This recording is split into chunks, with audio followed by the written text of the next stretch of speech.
Okay, so we're going to show how to transfer the dough from the fridge to a Benetton. My Benetton here is 2 quarts and the dough is 400 gram flour weight. It's been in the fridge overnight under the food cover that you can see here. You can also see some parchment paper at the bottom of my Benetton. The advantage of keeping it in the fridge is that it stays firm. Also that the sourness will develop without the dough overproofing. Plus, if you have a brunch on Sunday mid-morning, you can keep the dough in the fridge and just take it out just in time before you need to serve it to bake it. So that's all good. And again, I always keep my dough under a food cover just because it prevents the dough from drying out, and you don't want that to happen. Okay, so we're going to get ready to transfer the dough into the Benetton.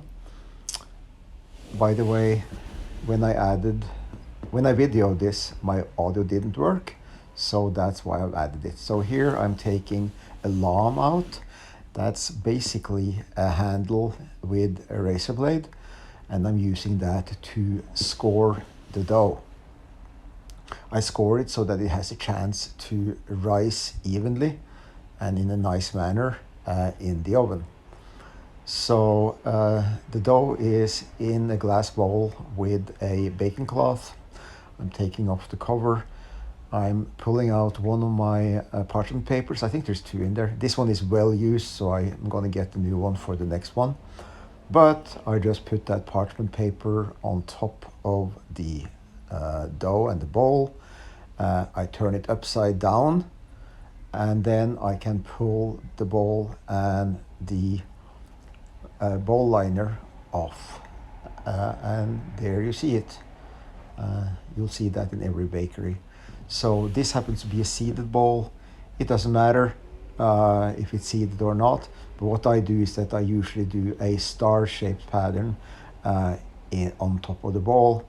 I start with one cross cut over, and then the next cuts I just stop in the middle. So here's the second cut, stop in the middle, third cut, stop in the middle, or maybe that was the fourth one, 5,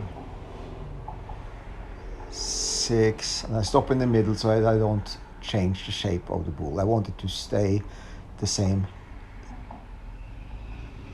shape as it was when I took it out of the fridge. And again, because it's been in the fridge, it's nice and firm at this point. I go around each cut to make sure that they're even, because I want the dough to rise upwards in the oven and in the same manner.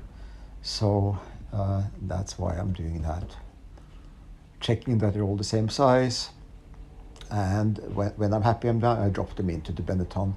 I go over it once more just to make sure they're even opening. Of course, this is all aesthetics. It doesn't impact on shape at all, but you want to make sure that each cut goes to the middle. And I put the lid on, and that's pretty much it. When I put it in the oven, I have put it in for half an hour at 460 with the lid on, and then I take the lid off for another half hour with the lid off at 440. So I reduce the temperature a little bit for lid off.